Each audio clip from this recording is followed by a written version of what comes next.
Today is going to be the beginning of actually training properly again now. So what I'm going to do today is start my actual program, if you can call it that. I've written out, it's less of a program and more so a training split. And the reason for that is because I still don't know exactly what I can do each session, and because I'm heading back to the gym tomorrow, I don't know what I'm actually going to be able to do there versus not. So I'm just starting tentatively to see what I can manage. Now, with that said, today is a push session, but obviously the first thing to start with on a push session is curls. So that's what I'm starting with. And you'll just have to accept that I'm facing the wrong way. And I'm curling in the squat rack.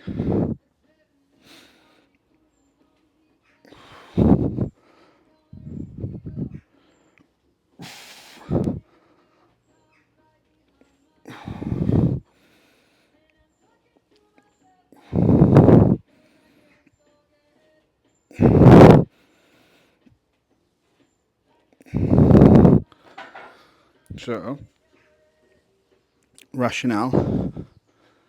There's two different rationales there. There's one, the rationale for doing the curls first, and two, the rationale for doing the curls on a push session. So the way my training is going to be is push, pull, off, push, pull, upper, and then off. But the off days aren't going to be full off days. So that was 10 reps there. Now, reason for that is because there's different days that I can and can't go to the gym on.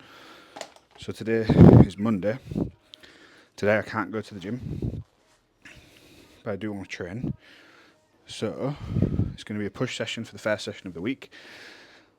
But I want to improve the size and strength of my biceps. So I'm putting them first at the beginning of the workout. It's not going to negatively impact the rest of the workout to any significant extent. But if I stick them at the end of the session, I probably just won't do them. I definitely won't do them with the same level of intensity as I would otherwise. Granted, this is going to be relatively low intensity because week 1, day 1, but that's why they're first. So today's going to be curls, bench, dips, lateral raise for the first push session. The biggest difference, I guess, is that now I'm actually going to start to increase some volume in these sessions and add in a little bit more intensity.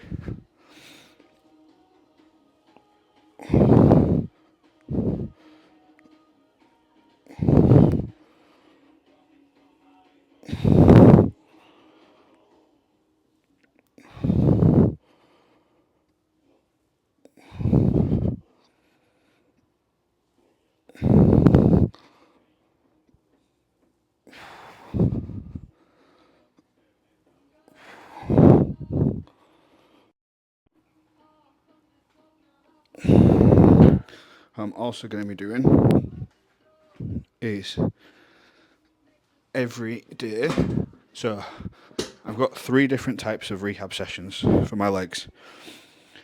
I've got easy strength, hard strength, and then flexibility.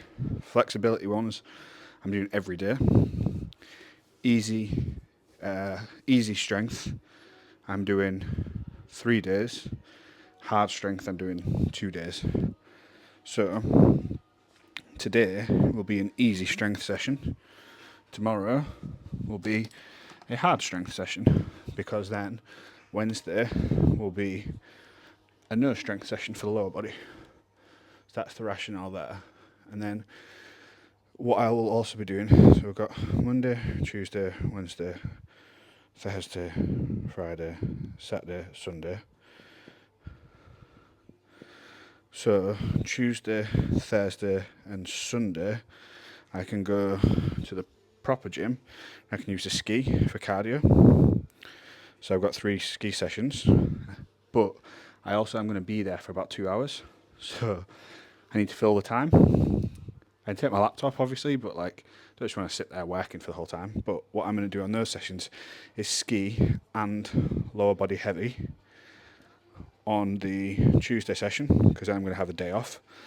And then I think I'll be doing it on the Saturday session as well. No, that must be wrong. I must be doing it on this session. Nope. I don't know. I remember. I'm doing one of them there and one of them here, so I can use a different equipment at both. But anyway, so today will be push and just normal mobility. Tomorrow will be ski and hard lower body and pull session. So the pull session, I will probably do some of it there, some of it here. I don't know yet. It depends on what I can use there. Because, like, for example, barbell rows at the minute, I don't really feel comfortable trying to do them. But at the other gym, there's machine rows. The only thing will be, can I get in position with my legs? So that'll be Tuesday. I'll also be doing more of my flexibility stuff at that gym in the morning, just because I'm going to be there, so I'll use that time whilst I'm there. Wednesday's off, because Wednesday's normally my busiest work day.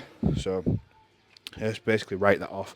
I'll do like the normal stretching stuff, but that's not too bad. Thursday will be a push session again and the ski. So this way it means I can have a pull and a push day on the days where I go to the other gym. So if there's anything that I want to do I can't do here, I can do there. So for example, flies, I've only got one of a few different dumbbells here, whereas there I'll be able to use two and do flies. They've got a bunch of machines and stuff as well, so something I haven't really used too much in the past is machines for pressing and stuff like that. Probably will start to do that just from a convenience perspective, and since the primary goal now isn't just strength, it's just to build a broad base, then the pull day again, that will be a home pull session. So that will be here, that will basically be weighted pull-ups, pull downs, curls, that's it, more or less. Then push day, upper body day on Sunday. So that's not just pull or push, a bit of everything. I think it's going to be more of like an arm day. And then Sunday is going to be ski and cardio. So on that session, I will probably end up just taking my laptop. Now with the ski sessions, I'm going to start off with them nice and easy. I just need to build up some base fitness.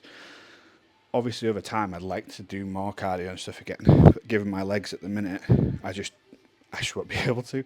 Whereas with the ski erg, I can. I don't know if I'll have to do it standing. I don't know if I'll have to do it seated or I could do it standing yet. I'll find that out tomorrow. And then in terms of the actual sessions, I'll just have to build it up gradually. The other thing they've got there, which I think will be handy, is a sled. Because I think I'll be able to drag it and push it, because I'll have the balance on it. But again, I don't know until I actually get there to see. And realistically, I'm not going to film stuff there. I'm already going to be awkward enough for other people with having my crutches and things there. I don't want to then be setting up a tripod and getting in people's way. Anyway.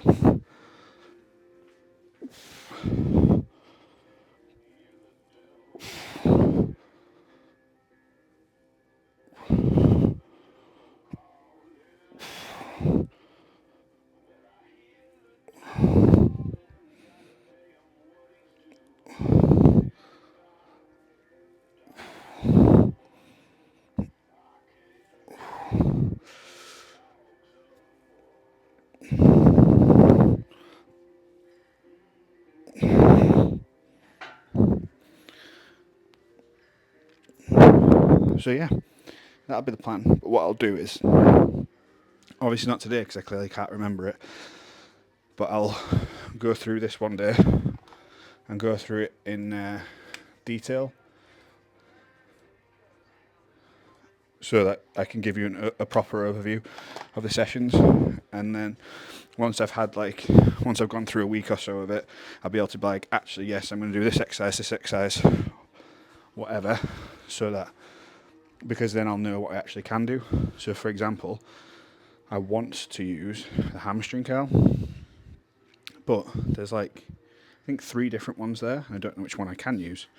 So I'm going to need to try that out and see how that goes. is at that gym as well, there's loads of different cardio machines, but they're all upstairs. Even if I could use them, I can't do stairs at the minute. Well, I bet I could do stairs, to be honest. If I had like handrail on either side, I bet I could lift myself up. But so with the physio, I think I said about this before. First he said, do whatever you want, cool. But then I asked about specific things, and then he said no, which I completely understand and makes sense. So I asked about stairs, in terms of I wanted to use those mats. I don't know if you can see them. They're about 1 inch thick, of stacking them up so that I've got 1 inch, 2 inch, 3 inch and so on, to start doing step ups onto them. But he said no, not yet.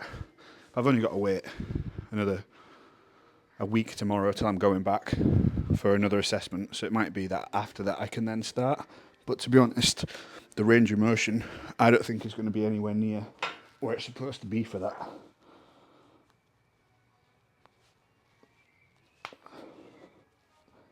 That was my elbow.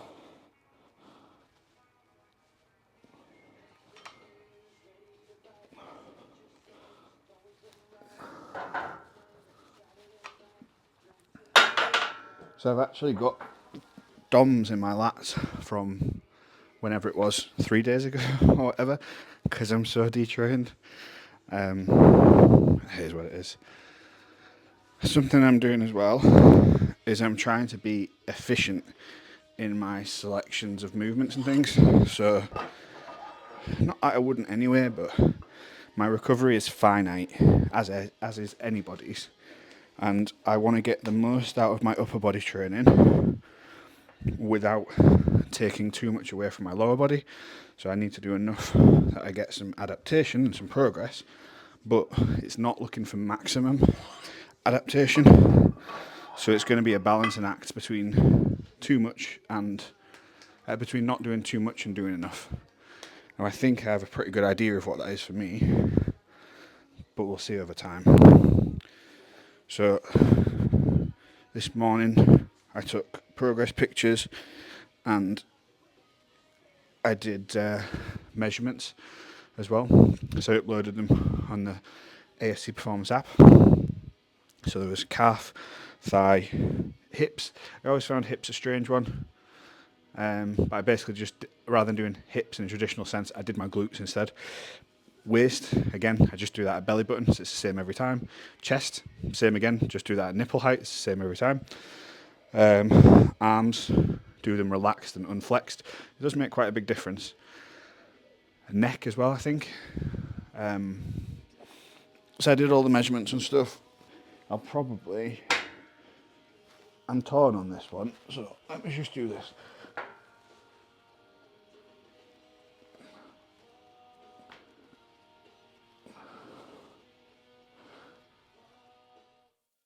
So, what I'm torn on is, I'm torn between sharing it all, say on Instagram as like a weekly check-in post, versus not. And I've got a few different reasons. So, right now, say if I post the physique photos now, they definitely don't look good, which I don't mind. But it then is the thing of, would that then put potential clients off of being like, well, how can you help someone when you're in terrible shape? But then, on the opposite side of things, is it something that would be useful for other people to see the different progress and stuff like that? I think probably is, yeah. And then the other thing is, since the surgery, my physiological status has changed. And if you know what that means, then you know what that means. If you don't know what that means, it doesn't matter. But anyway, my point is, so I'm not sure what I would want to share, given that that's the case, because I wouldn't want to talk about that sort of thing, because when I look at the demographics of people that follow me, tend to be like 18 to 30, and they're like 25 plus, fine, put it that 18 to 25 bracket. Don't want someone to see something and make an ill-informed decision because of it. I might just have to be like, I think I'll probably stay the same way as I am, as if someone sends me a message directly, I'll tell them, but if they don't, then tough. Like I say, if you don't know what I'm talking about, then it doesn't matter. I think I've decided I probably will still share things. If it helps one person, then it's worth it, innit? So today, for bench, and for all of this stuff, just looking at some just basic principles of getting bigger and stronger. And there's no like, I wish there was some secret, but at this point, you basically have to look at my training as if I'm a beginner in my upper body now, because although I've been quite strong in the past, at the minute I'm not, and it's not going to take me long to get strong again, but what that means is I'll make beginner-like gains, so I'll get stronger quite fast. So I don't need to use anything particularly complicated. What I will need to do is rein my progression in. So I'm just going to start off nice and steady. I was thinking one top set of about 5 reps, and then 1 or 2 back off sets. And that, you're going to see like a general theme across the week of, I mean, even before when I was strong, I wasn't actually doing that much training. Like let me just do this set actually. Otherwise I'll be in here for 3 hours.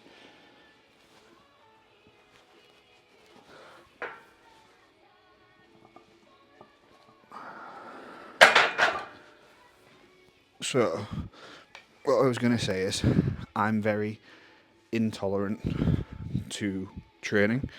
And what that means is, I don't actually have to do a lot to get an adaptation from it, which is obviously great from some perspectives, but it's also negative from others, because it means that I can't use volume.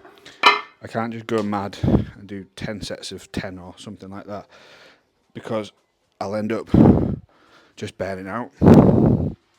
So I have to be sensible in what I choose to use up the limited amount of volume I can use on. The good thing, like I say, is I do tend to adapt to stuff fairly well in the gym, but it needs to be sensible what I choose to use it on. So this will be the most I've benched since the accident. It's only 80 kilos, but it's still the most I've done for a while. So I was thinking the top set of 5 at an RP 8-ish. I don't know if that'll be this. But I'll do 5 reps with this, and then use that to gauge from there. And then all I'll do is next week, I'll just aim to do 2.5 more. And that's it. Dead simple. So, obviously I'm not really using anything in the way of leg drive. My feet are on the floor. I found when I had them straight out in front, it felt worse on my knees, even with the braces on. I don't know that these are offering much in the way of support, but what they will do is stop my legs from bending too far. I mean, they don't bend that far, but if I accidentally tried to, I don't know. Anyway, let's see if I can manage 5 for this. I mean, it's not even my body weight.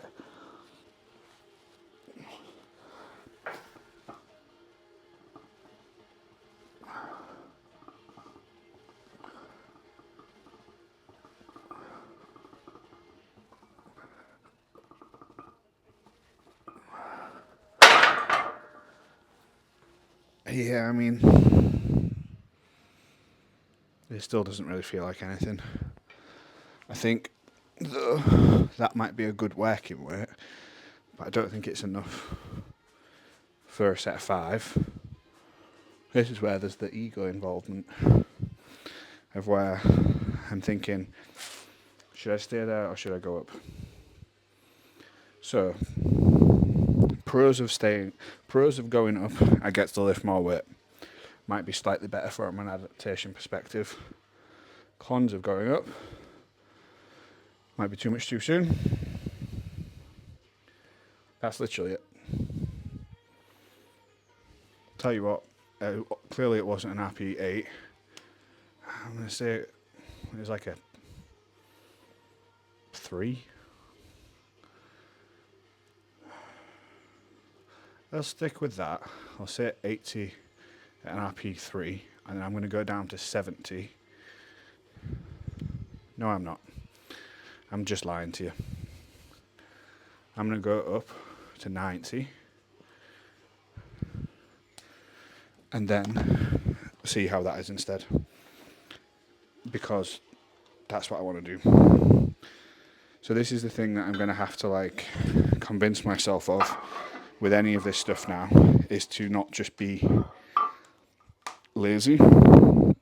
So realistically speaking, that was barely any work, but I think this is a consequence of the accident, is that there's a little bit of maybe, I don't know if fear is the right word, fear, apprehension, I don't know, there's just something there that makes me want to be more cautious. I mean, what I could do is get my velocity device and look at that, but even then, thinking about it, I wasn't actually putting in max effort on that.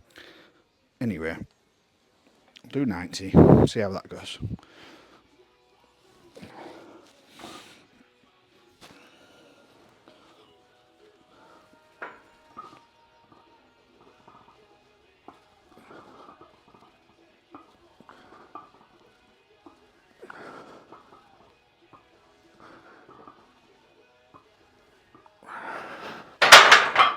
That felt more like it.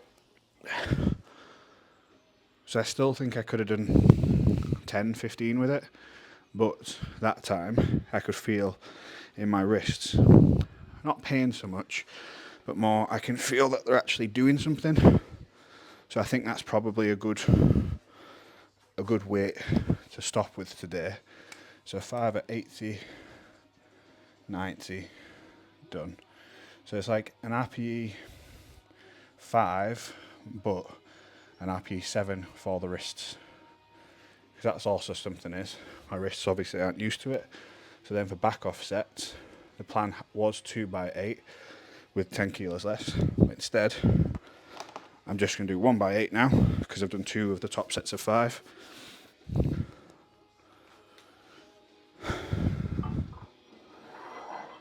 And my logic for that is that I want to do a little bit more volume. It's a little bit sub-maximal, just to build it up. 1 sec. Alright. Hey. Yeah, do you want it? Yeah, 1 sec. We should maybe separate them. Can you reach me? Just I haven't got my shoes on. Thank you. The back door key and the key for all this is all attached. So what was I saying? Oh, being sensible. Being sensible is a very good idea. Oh, I wanted to do more volume, that's what it was. But because I already did 1 set at 80, I'm only going to do another 1, because I ended up going slightly heavier than I thought. So that's what I'm going to do. And then it'll be dips, lateral raises, and then legs, quads.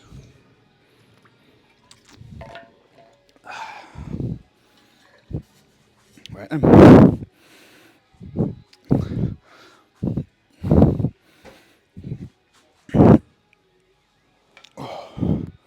The getting down is the hardest part about this. Actually, the unracking it is awkward without using my legs to help like normal.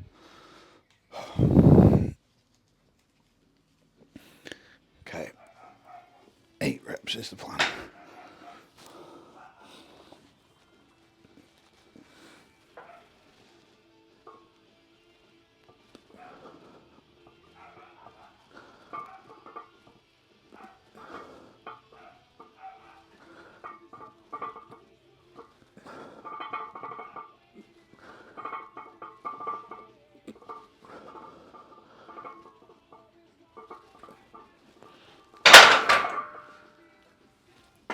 That was fine too.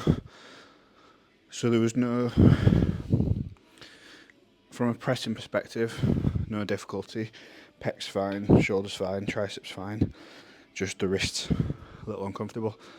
I think he's probably just using the crutches all the time. That's not too bad. Excellent. So, next up, the dips. You know when, so 10 at 80. If you want to stop this when you go past, feel free. Okay. You know when I go back to the gym tomorrow, Rich, talk to you here, it's going to be, I'm going to have to remind myself not to narrate everything I'm doing. I just look like a crazy person. Yeah, because when I'm doing this, I'm just talking to you, camera people, instead of a person. Oh. I think moving the plates is the hardest bit of that. Oh. So this is what I mean about being really unfit at the minute, is I'm getting out of breath just moving these plates. Somehow, despite that, my blood pressure is completely fine. But my resting heart rate is creeping up. Like each week it's getting a little high. Well, no, that's a lie. When I was in the hospital, it was in the hundreds most of the time because of the pain. But then, since then, it's been like in this high 60s, low 70s. What am I doing next? Dips. So that's obviously not great. I mean, it's not the worst thing in the world, but I'd rather it was lower. Next thing, dips. So the cardio will help with that. And do the same thing again as I did with the pull-ups. I don't think it'll make a big difference, but I'm doing it anyway. So this is what I meant about saying about the steps. Of like, look, stepping onto this, I can do 102. Big breakfast. So the other day I think I did 5 dips. So 102 kilograms. The other day I did 5 reps. Today I want to do a couple sets of some reps. So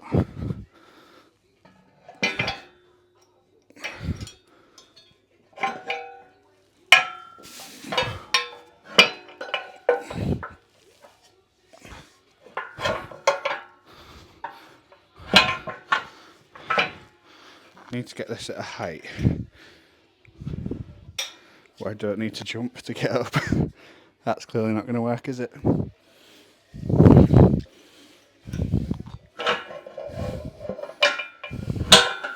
Try this one. I don't think I wrote it down last time. Bench press, dip, no.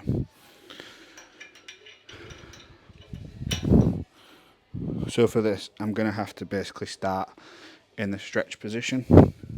Otherwise, I ain't going to be able to start. So ideally, I want to be able to do 5 or more.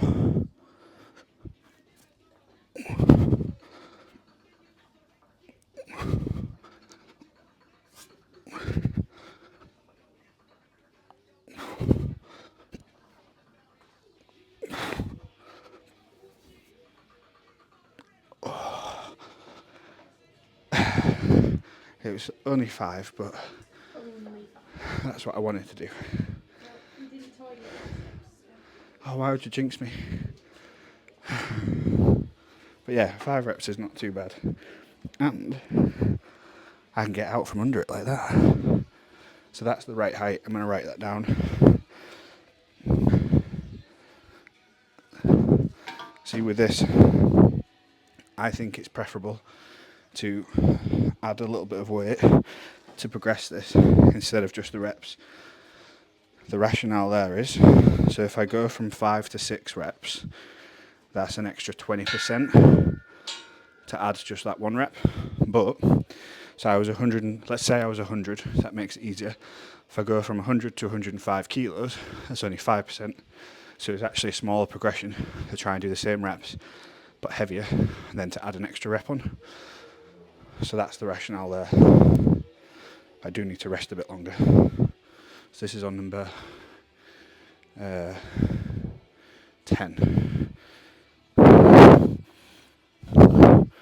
This is a fun little obstacle course. So body weight times 5, and then we'll go plus 5 times however many we do, and this is in pin 10.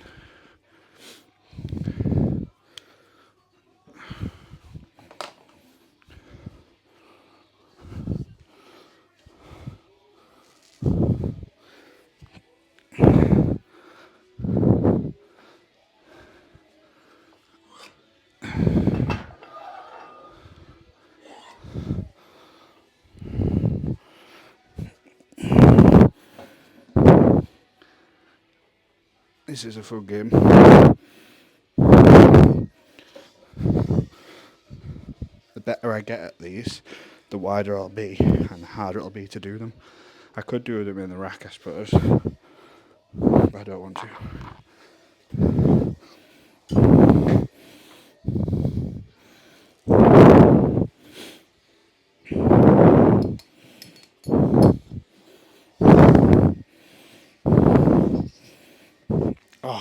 Oh, that just bopped me in my knee. I didn't think about that as being a potential problem. Right, now how do I reach that?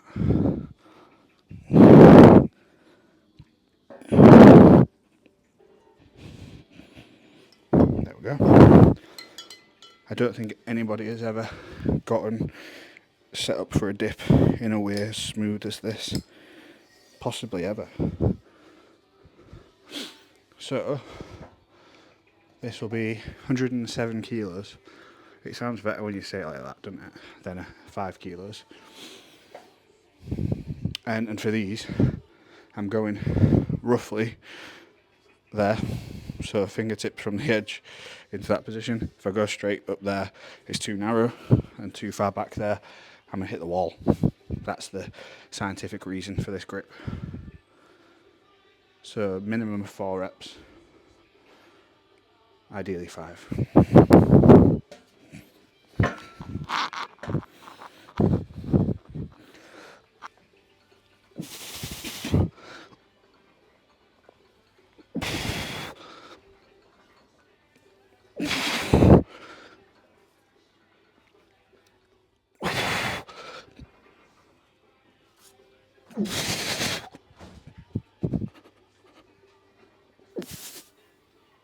Oh.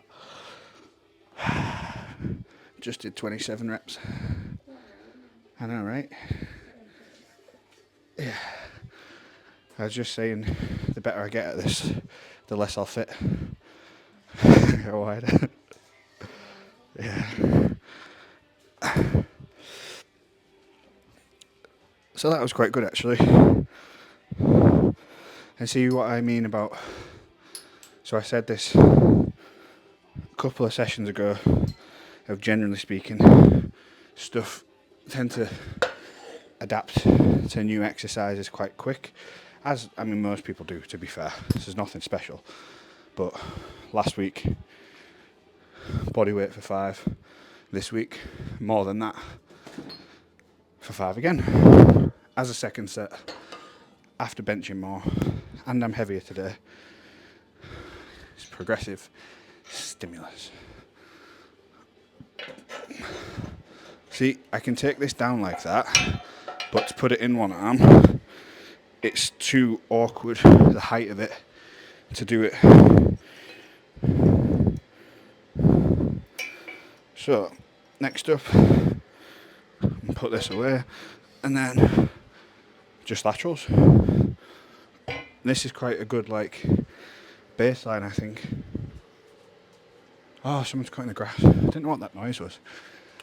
So plus 5 times 5, 107 in total.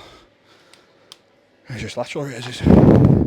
So if you want just to get strong, the lateral raises kind of, they don't help too much. It's very rarely that abduction is a limiting factor when you're benching.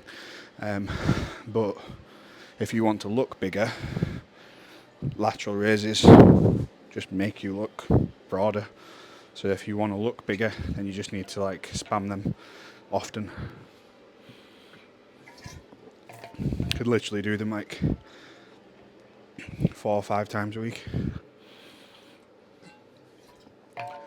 For myself, I did do that for about 2 years, a while ago, to where now I don't really need to. They're just kind of there. So now it's just usually twice a week I do laterals and dumbbells over there for some reason. So that seems to be sufficient that they don't get smaller. Well, saying that, 2 months of not training and they haven't significantly shrunk, so just normal life is probably fine. But from a training perspective, make sure they still stay caught up with everything. Just once or twice a week seems to be enough for me. Obviously it's different for everyone.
So that is enough. I feel like I have a pump and I feel like I've done something, but I've been doing 1 set for a while. So I'm going to do 2 sets.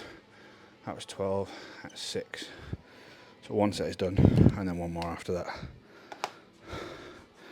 And then the fun stuff, the squats and such.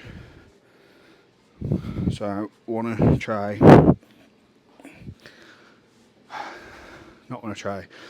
so the goal from the physio, he said to try and get to 90 degrees of flexion in my knee. So it's starting from straight there. So technically that's not 90 degrees of flexion if you was to start from here. But flexion from there, that would be there. That didn't make any sense. I know what I meant, disregard it. So from there, 90 degrees are going to be about there. I bend with my knee, but at the minute I'm like 55. So it's 55 on that one, 60 on that one. He said to aim for 90 for the next time I see him, which is a week tomorrow. Nowhere near. And I am. It's not like I'm not trying. Definitely am trying. But it'll come as it comes. And with flexibility gains, it seems to be, it's not like strength gains, where strength gains are fairly linear. Obviously I have up and down blocks, but it's not like all of a sudden you'll magically go from 100 kilo bench to 140 kilos. It'll be more like, say you did 90 for 5, 92 for 5, 95 for 5, 97 for 5, and then your bench might have gone from 100 to 120, but you've seen that progression. Whereas with a lot of the flexibility stuff, it's like stuck. All of a sudden you've got that extra range of motion. So it might not be the case, but I'm aware that there's this concept of flexibility training of where that can happen. The other thing as well is that I think having targets to aim for, especially for flexibility, is good. To have set ranges to try and hit. So something I've been thinking about is how to incorporate that into not just the squats, but the hamstring curls. So with the squats, so I had been using this, but I got this low enough now to where I'm now using the bench. But with the hamstring curls, all I need to do is set up something to hit. So I try and get my heel to hit that. in my mind that makes sense, because it's the same every time, so you know you're consistently hitting it, and over time change that target. Anyway, one more set of laterals. The nice thing is, when I just finish the dips, you only start to like, not full on sweating, obviously I'm not proper doing training that's going to make that happen, but started to get that glaze of sweat, of feeling like I'm actually doing something. So that's cool.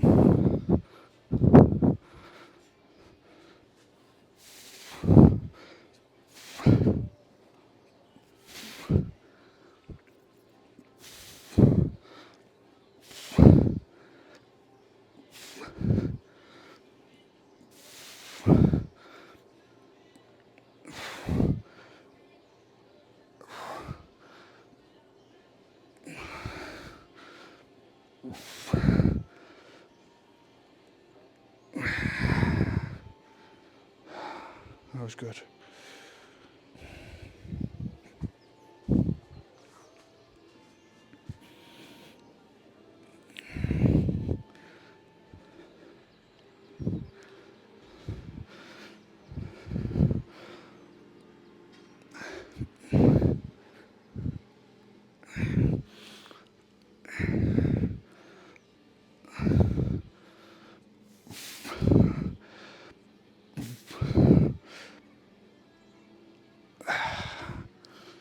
Done.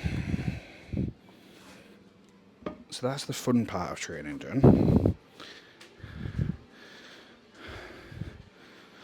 Next up, squats, hanging knee raises. So the squats I can do either side of the rack. I just need to be able to hold on to it. I'll tell you what I'm going to do. I'm going to change the things that I put together just from a practical perspective. So I'm going to swap the squats and hamstring curls around. The hanging knee raises and hamstring curls around, so that then I can do them. Is that the right way of doing it? Squats and leg extensions I'll do together. Yeah. Makes sense in my head. Rationale is, for the knee raises, leg raises, I need to move this out. For the squats, I need this in here, so I can use this for support if I need it from there. And the same for the leg extensions. For the hamstring curls, if I want to be in here, because I'm going to set up, using these bars, I'm going to set up the target. So I'm going to do my squats to this height.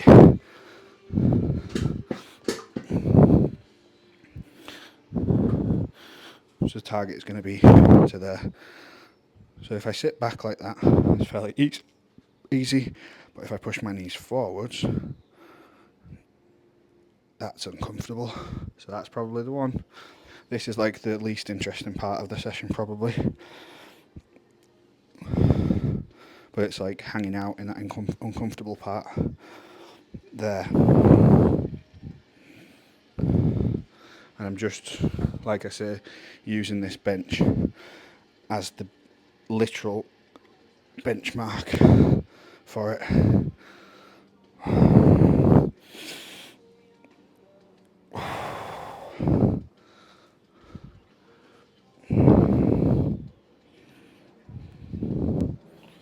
It does feel better than the last time I did it.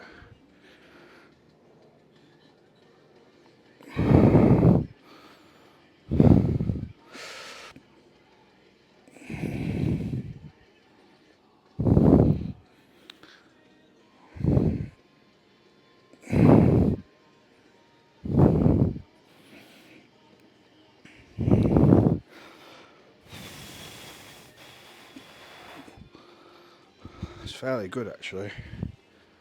So what I'll do is what other exercise can I combine with them? I could try the leg extensions off the end of this actually. It's just the sitting down bit. So it's literally just the practical reasons why I'm moving that. And I'm taking these off because I find these get in the way for the knee bends rather than actually being helpful, but I do think it's a good idea to have them on for my other general training. Make your legs all mangled. I don't know if you can see me from here, but that's fine, doesn't matter. Okay, I'm still doing the thing. Need to remember to take them. So can you remind me, please? So, leg extension from here.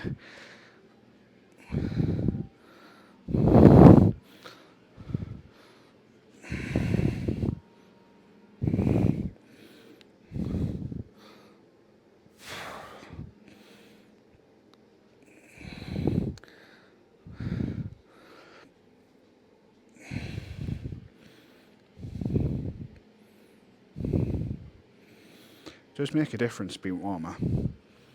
Like, first thing on the morning, moving them's just not happening. But now, I don't want to say it feels good, because that'd be a lie. But it does definitely feel better. I'm just going to move off the side here as well, because having less of a support on my legs actually better, and I'm not having to lift my leg up.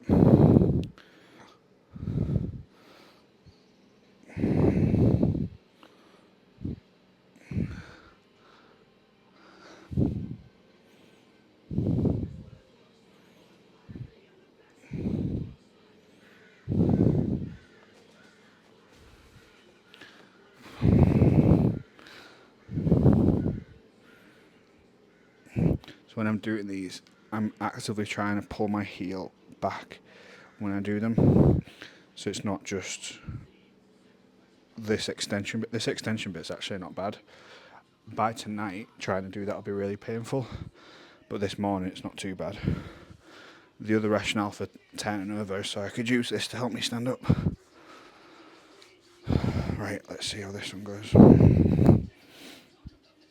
This will be the first time trying this without the braces as well. So, pressure on my knees, goes against every fibre in me.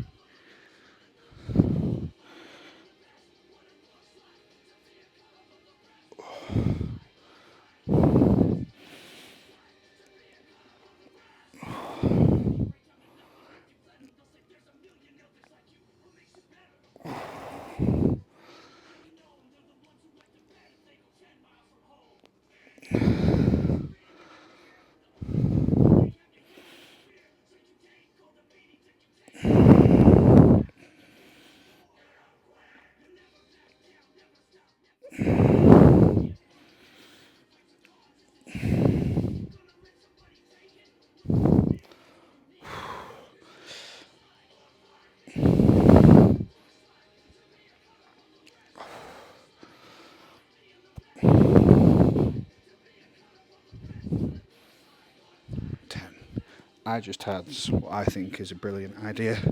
If I can do a deficit leg raise off of here, so it's more range of motion. Well, except it's not.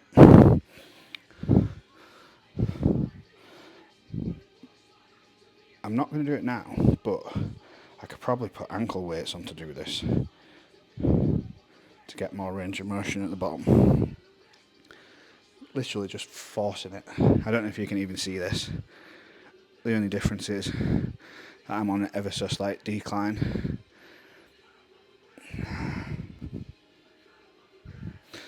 Something else I'm going to do as well, or that I am doing, is every day is a lie, roughly 6 days a week, I'm doing other general flexibility stuff whilst I'm rehabbing. I figure I may as well rehab and be extra bendy.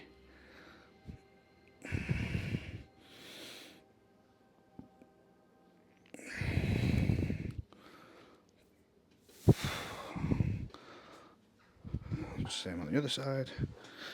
So my right hand side is the one that allegedly was a better injury. It's cleaner, but it's the one that's the most painful now. And the only thing I can think of is I was told and did start moving that one sooner. So I'm wondering if that's maybe why it's not as good. The other thing is, how you feel isn't necessarily indicative of the function. Also, the left hand side, it's only one thing, but they did an extra suture, which was to reinforce the part of the muscle that had torn. I don't know, the right one just feels worse. Neither of them feel particularly great.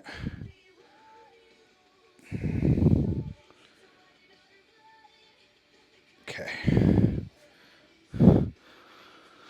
Right, squats again. Could probably do squats like this, to be fair. That's basically equipped powerlifting depth, isn't it?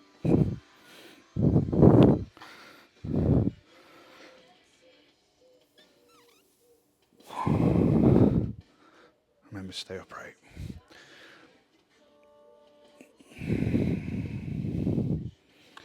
So it's not that this is how I'm trying to do a full squat. It's that I'm just trying to get the bend in my knees. And loading it with my body weight is obviously quite a lot of weight. I mean, like, in the grand scheme of things, and squatting and stuff, it's not a lot of weight.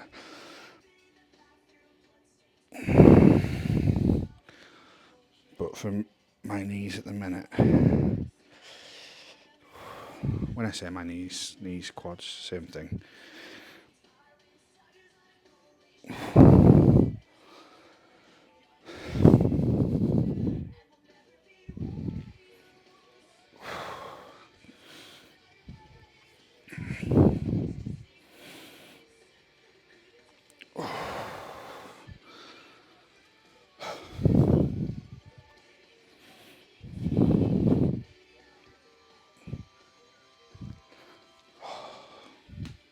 Horrible.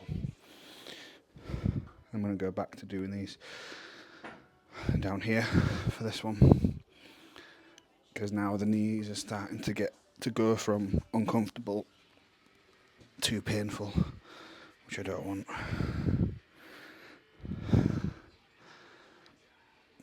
The rationale behind 10 reps is it's roughly 30 seconds to a minute of work, and it's just simple. Obviously, when you're adding loads, you could do 6, 7, 8, 9, 10, whatever, doesn't matter.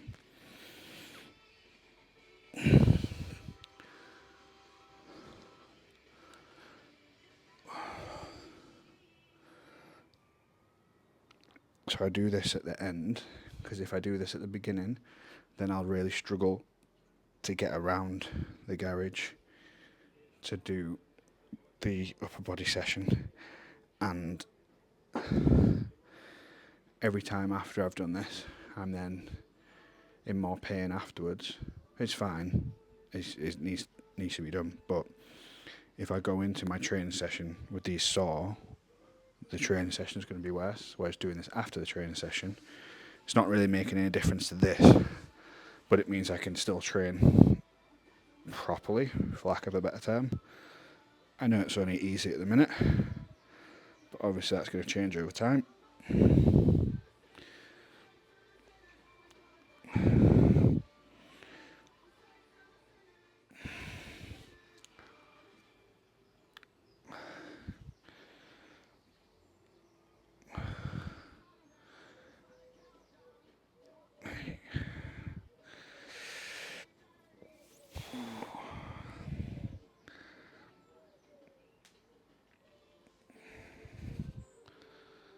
Not very exciting, is it? Now imagine you have to do that every single day. Right. I took the handle off this because with the handle on you can't use it for an incline bench, but now it's awkward to move it. The good thing is though, I'm going to start doing incline bench this week, I think. Right then, so we've got single leg balances, standing hamstring curls, calf raises, tib raises.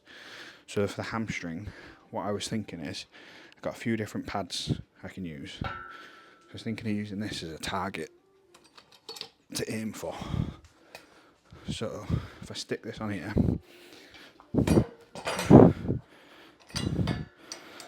I'll just have to adjust the height of this. So I'll try it on top of it, optimistically. I don't think I'm actually going to be able to hit that. If I try it, not even close. I don't know if you can see it right. Clearly this is in front of me, but not behind. I thought I was near that. No. What I can do with her is I might stick it over the bottom, see if I can reach it there.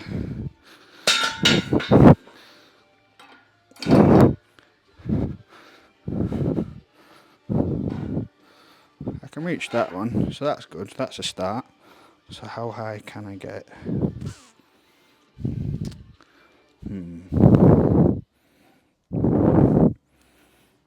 This would be quite good actually to use for raises to get over.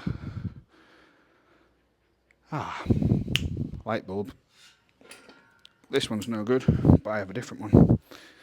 Thanks for the help. I feel like you're not contributing at all to this.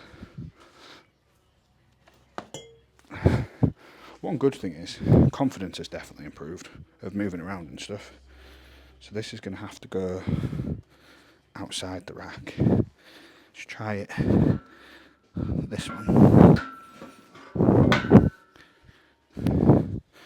If I go this way.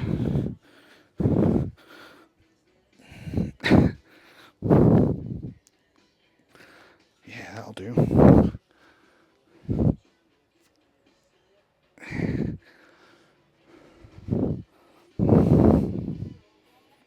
Nope. I need something for support. Or do I just do it like this? I know.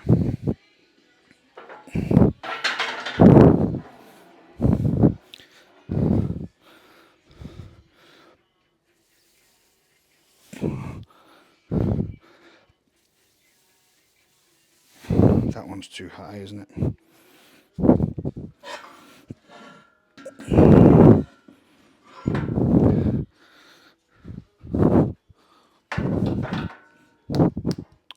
Stuck. Okay, at least I know that it's stuck. Let's try it on the other side, see how that one is. So this side I don't think it'll be too bad, because I've got the wall here. One.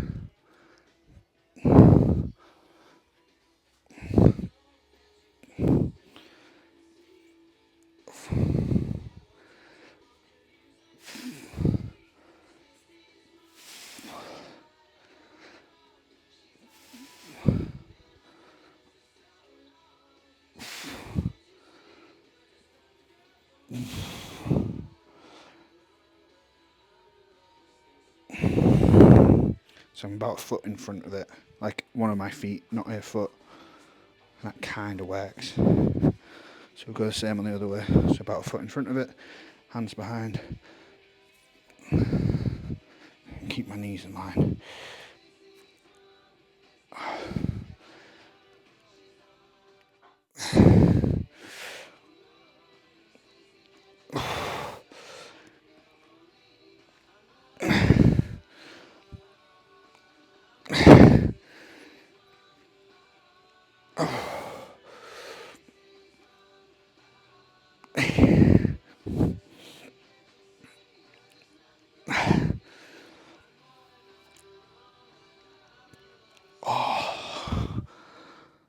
That's good.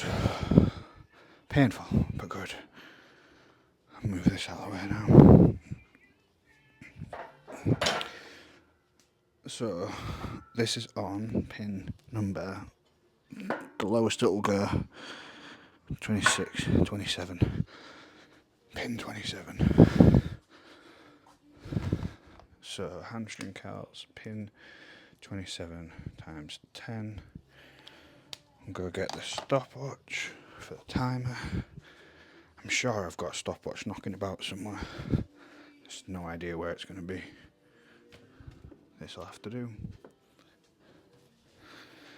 So managed 40 something seconds on one leg, on the right leg last time, a minute on the other. So I'm going to try, see if I can beat that today.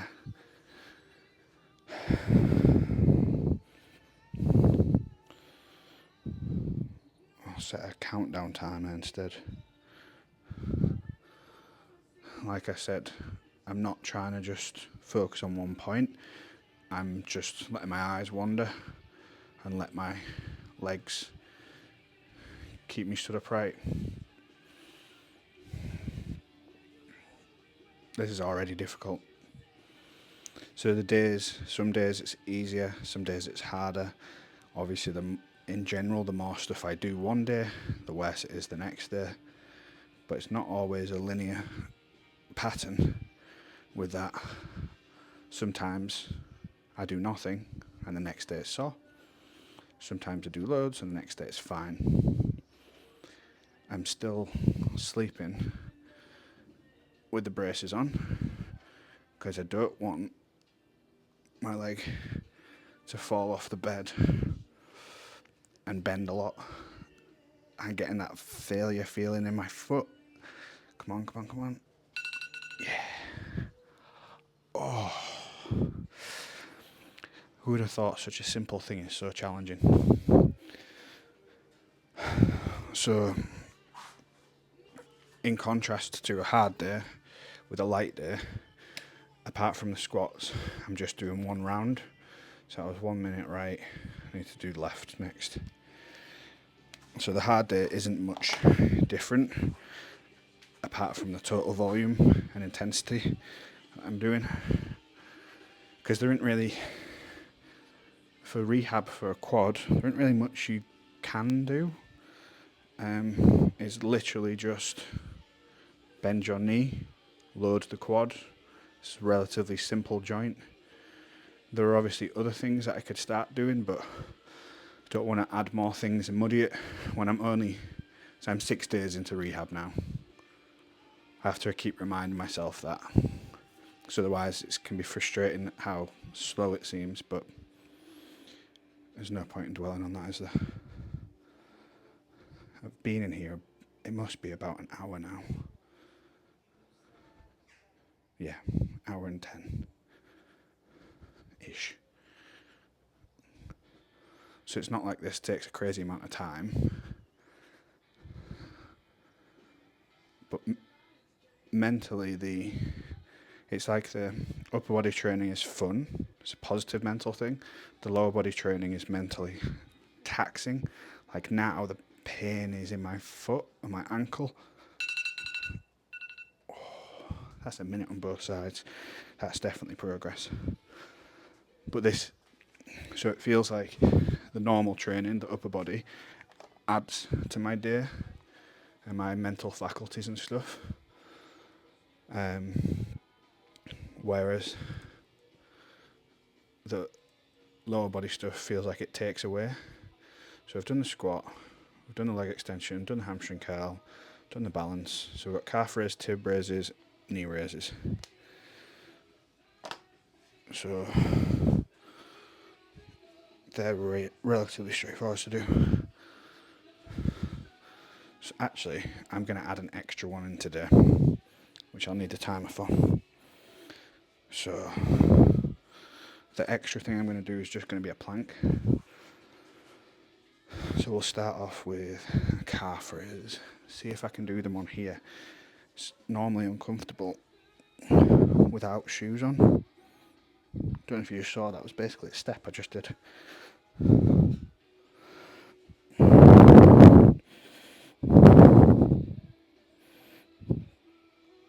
That's no good. That's painful on my knee as I go down. So I think I'll have to do like a long calf raise instead. So here, so that I can control how far it goes easier. It's probably not as effective, but protecting when I say my knee and my quad, I mean the same thing. Protecting the surgical site is more important to me.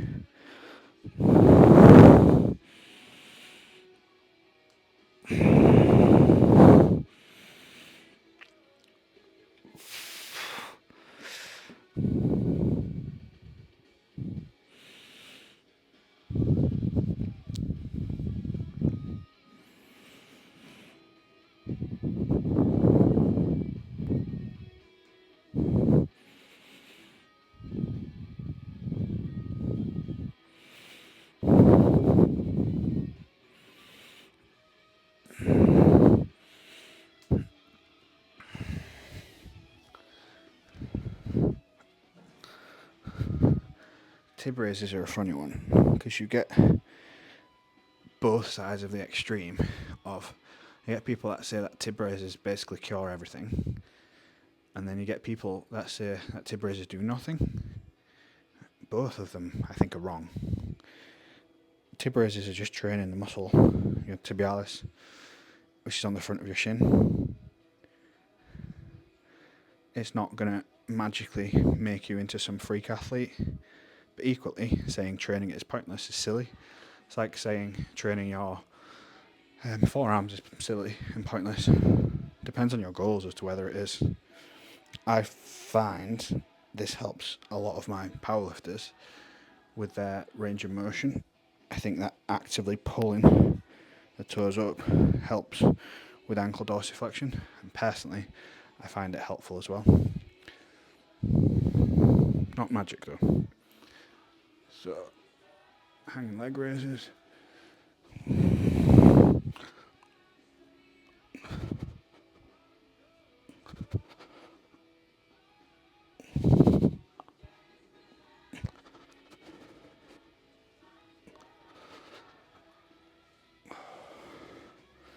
And last thing, a plank. Probably just going to do it down here.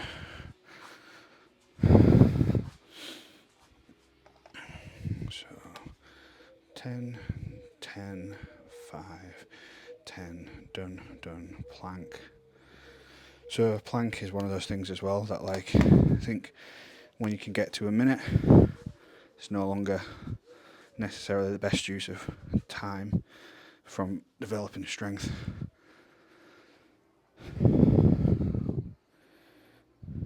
Thing with this as well is it's not long since I've been able to actually get onto the floor.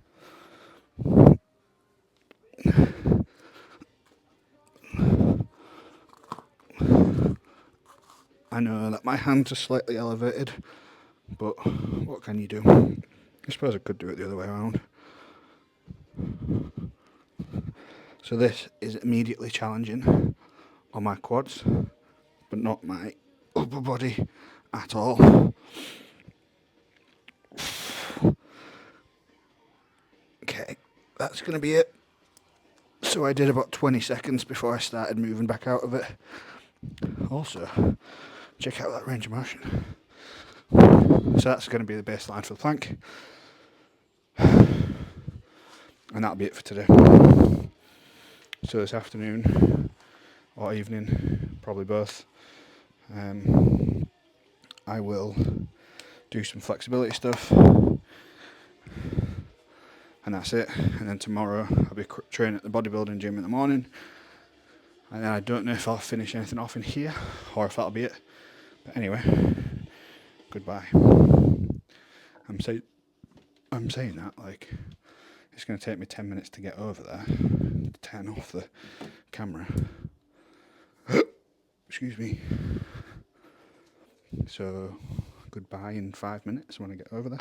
See, as well, right, I don't know if I said, but how much easier walking was when I first came here versus now. I'm also going to take this off so no one trips over it. Namely Rachel. I'm not walking fast enough to trip over. I shouldn't have said that because now I will. I need to take the braces in. Remember to take them to the gym tomorrow. And my crutches. Might be a 3 journey trip. Bye bye.